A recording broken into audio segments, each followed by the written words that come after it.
n'est pas le moment pour vous. Bah pour man c'est pas moom mënoon nañ dérouler rek quoi parce que réforme yi ñuy wax nii yëpp yi ngeen li wax fii yëpp te effectivement ñu wax ko ci dialogue bi ma suivre ko et ben c'est pour changer réformer véritablement les institutions qu'il y ait ci ni ma ko comprendre une séparation véritablement des pouvoirs séparation des pouvoirs il faut mu am mais on est dans un régime de représentation dafa am ñoo xam ne dañ leen fal ñii di opposé wu ñii ñoo fal leen te je pense que ni élection institution yi donte sax am na ay améliorations yu ñu ci war a def yooyu mënoon nañu ko def rek à l'Assemblée nationale des fois ce n'est pas forcément la peine de se retrouver autour d'un dialogue où effectivement on voit du tout des anciens des nouveaux des machins façon nit bu nekk ñëw fa te évidemment booy seet li ci ëpp solo li président de la République wax moom mooy li ngeen fi déggoo ci loolu moom dina taxaw pour ñu mettre ko en kii en quoi te dire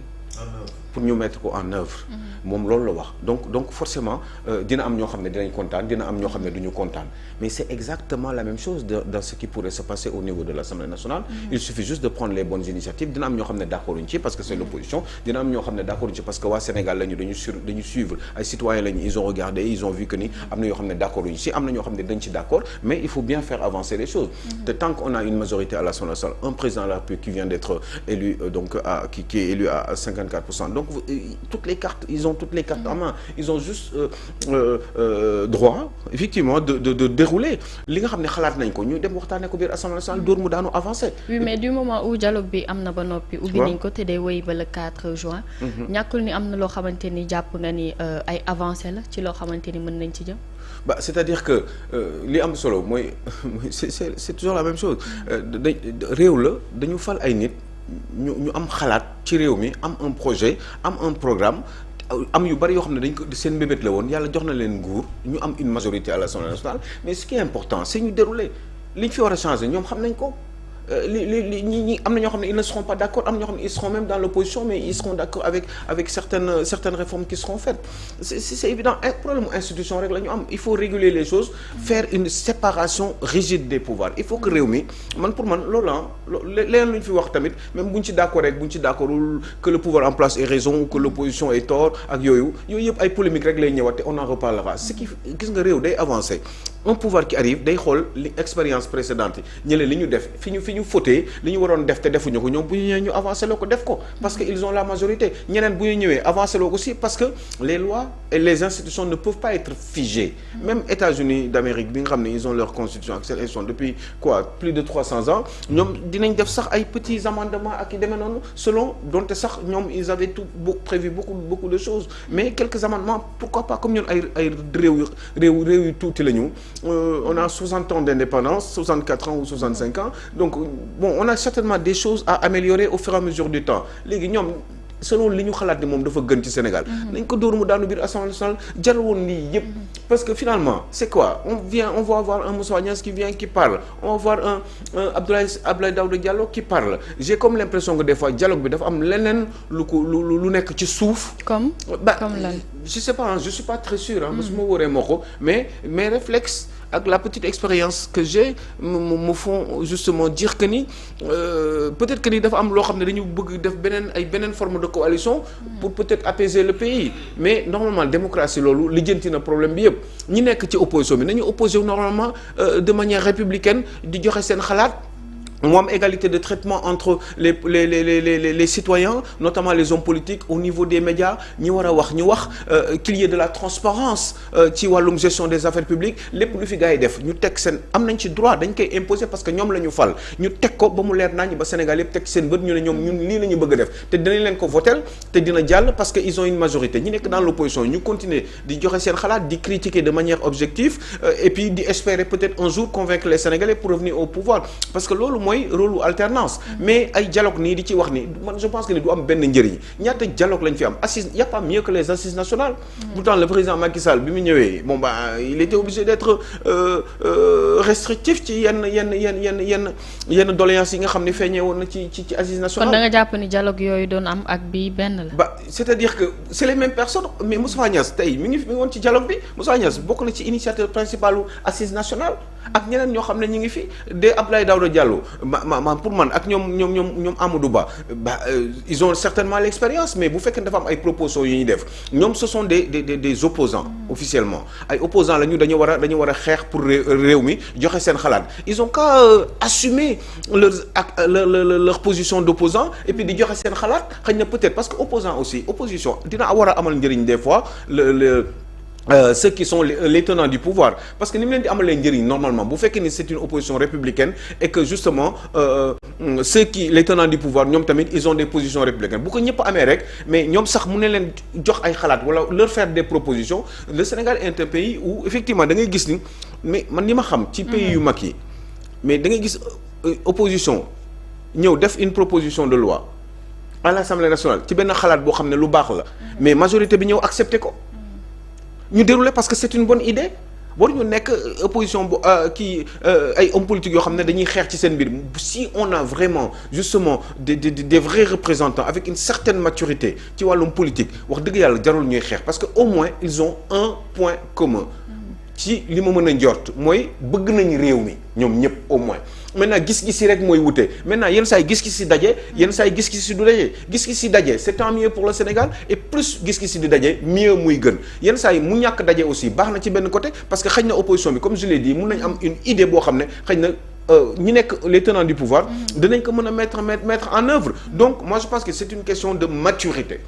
ñii démocratie ak système électoral sénégalais leeral na lépp ils sont là ils ont qu'à dérouler lii yëpp jaru ko woon ils ont une majorité quand ils feront des propositions am na ay opposition à l'Assemblée nationale ñoom dinañ def seen liggéey normalement bu fekkee dafa am yoo xam ne mën nañ ko ci yokk même des fois un texte de loi peut être apporté par la majorité au pouvoir bu ñu ko indee ñu teg ko et puis gars yi sax ñi nekk dans l'opposition indi ay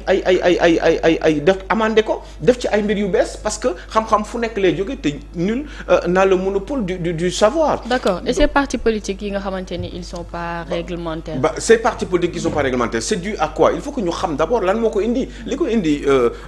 maman mooy moi je pense que ni c'est parce que d'abord on est dans un régime multipartite. ñun système système maanaam régime on est dans un système c'est pareil même système multipartite la ñu nekk système boobu moo waral parti politique bu nekk bu ñëwee nit ku sénégalais bu nekk am droit dem demander pour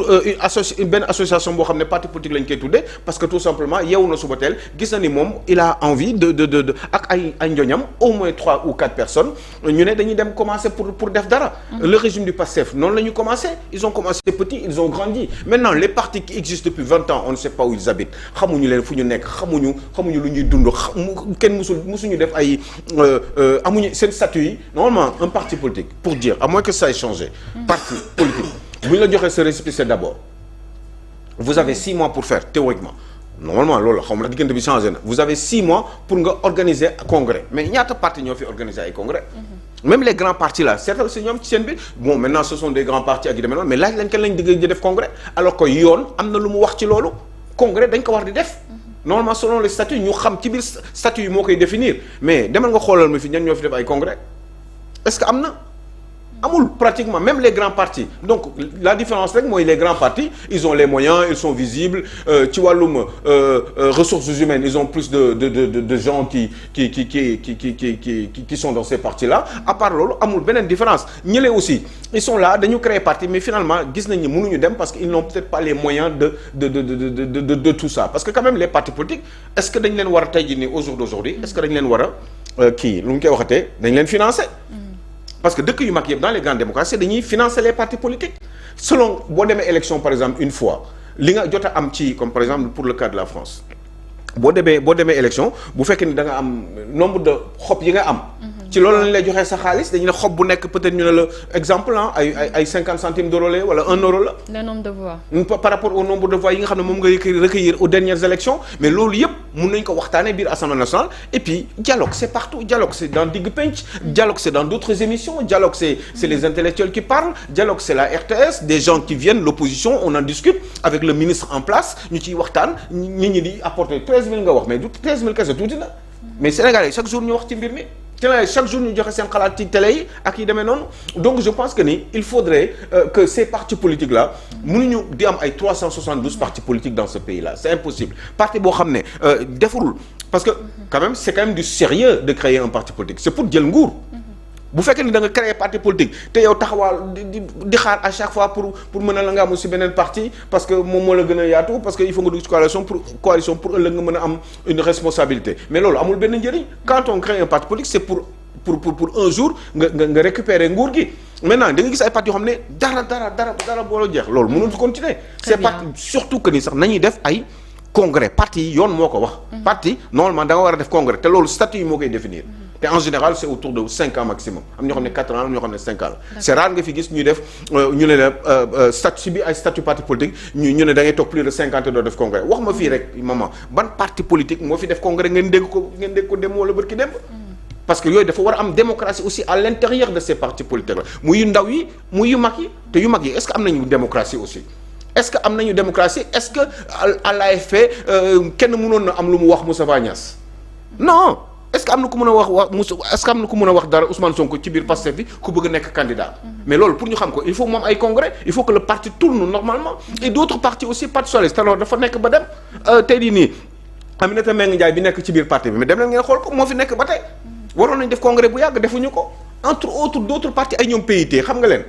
kat ñan ñi fa nekk ban légitimité la ñu am donc c'est à ce niveau-là il faut qu'il y ait de la démocratie maman à l'intérieur même de ces partis politiques là bu fekkee ne mi ngi tourner normalement ñu exemple la sax pour que un jour boo nekkee ci réew nga mën a doxal démocratie bi nga doon doxal ci sa biir parti politique mais non seulement ñoom seen biir parti politique ils sont pas démocrates moo tax bu ñëwee ci nguur gi après lu leen neex la ñuy def mais tout le monde se plie parce que ils ont le pouvoir ils ont les moyens et cetera et les avantages du pouvoir donc ñu bari duñu leen bëgg a wax dara gis nga fi un président boo xam ne nit ñi dañ koy critiquer ba pare ñu ko ne di nekk ci biir nguur gi dañ leen di dàq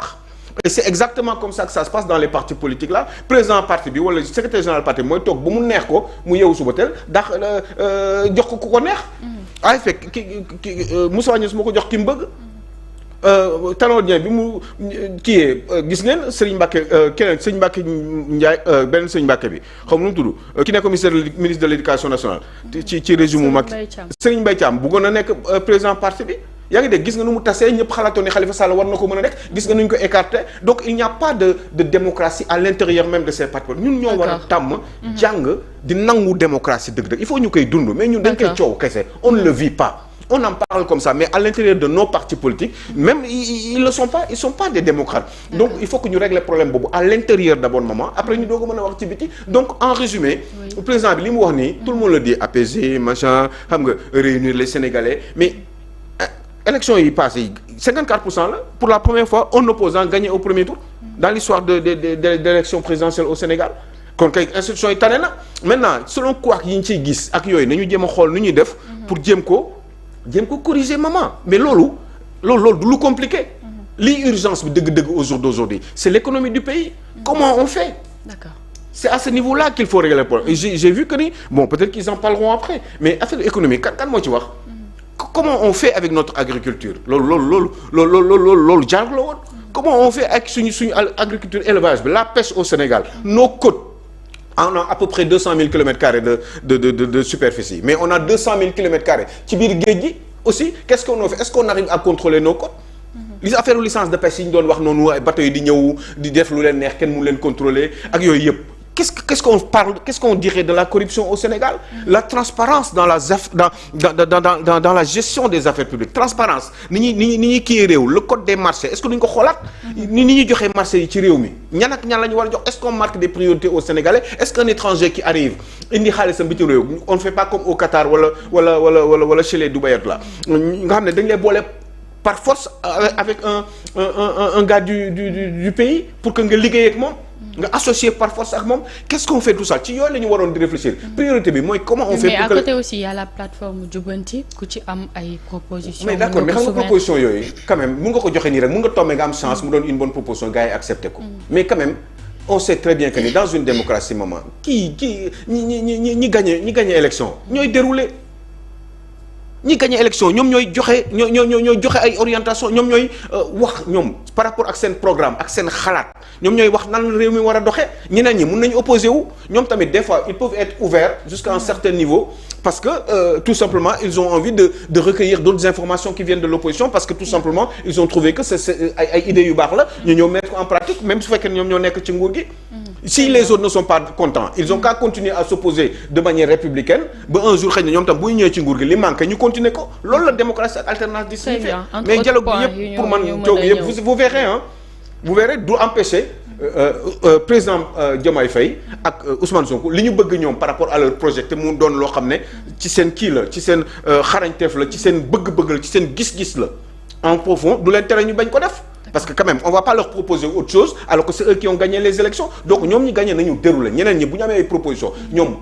mais bu ñu ko yëgee ñu def ko. D'accord. Mais ils ne sont pas obligés parce que ils ont quand même été choisis par une majorité des Sénégalais ñeneen ñi nañ toog ci opposition bi opposé wu le temps que ñoom xëy na peut-être un jour bu ñëwee ci nguur gi li nga xam ne daf fi manqué woon. eh bien ñu def ko sinon les autres vont continuer parce que les Sénégalais le voudront bien. Très bien merci beaucoup Aliou ci opposition boobu sax la ñuy taxaw concrètement Cheikh Oumar Talla ak ni nga xamante ni noonu lañ gisee peut-être mën nañ wax ni dañoo diviser ci ñi nga xamante ni ñoo demul ci dialogue bi buñ ko gisee est-ce que